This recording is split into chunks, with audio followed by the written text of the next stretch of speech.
Hi, welcome to Instant Analysis here on Boston College Eagles on SI. My name's Kim Rankin alongside Graham Dietz, where we are in Alumni Stadium for a late night. Boston College lost their fifth straight game here this evening, 41-10 to the Clemson Tigers. Just a rough game overall on both sides of the ball. Graham, what were kind of your takeaways from tonight? Yeah, it's just another slow first half for the Eagles. They gave up 34 points in the first half. They went into the half with a 24-point deficit, which is their second largest of the season, only behind the Pittsburgh game, which was also a blowout. It just doesn't seem like anything's really firing in any phase of the ball. They've obviously, amassed a bunch of injuries on the defensive side and have been without pretty much five of their defensive starters for the past 3 games now. Whether that's the starting cornerbacks Amari Jackson and Sire Torrance, or defensive tackle Owen Stoudemire. Some other players, obviously, and it's just nothing's clicking.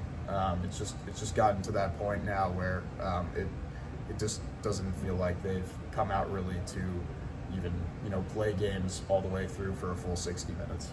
Yeah, and I think one of the things about this season so far it's really felt like it's been 1 step forward, 2 steps back. You win the game at Fordham, then you lose a really close game at Michigan State, which honestly you could kind of debate that Boston College deserved to win, and you just couldn't bounce back. A rough loss at Stanford, a close one to Cal, and then just getting absolutely dominated at Pitt last weekend. Once the offense started working, the defense started missing tackles, and now it seems like they're not missing tackles, but they can't get off the field. Every team seems like they're beating them in time of possession by a large margin. I think it was tonight. I think Clemson had the ball for 32 minutes, and Boston College had it for 21, if my memory serves me correctly.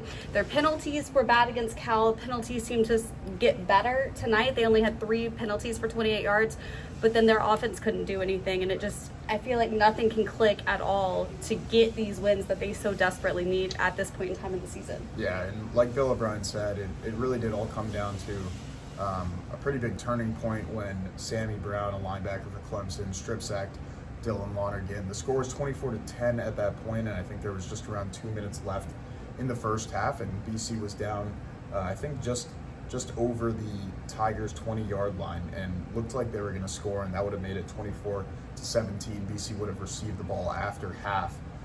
So when you give up a ball, when you give up a turnover like that, it just completely kills momentum. I think Clemson then went on a 3-play, 31-second drive to score via Brian Wesco receiving touchdown from Cade Klubnik. At that point, it was a 20-point lead instead of what it would have been potentially a 7-point lead. Yeah, and I guess now all they can do is just learn from what happened tonight and hopefully try to bounce back next weekend when they return to Alumni Stadium to host UConn, a non-conference game, a little break before they have to go to Louisville in 2 weeks. Thank you so much for watching Instant Analysis here on Boston College Eagles on SI.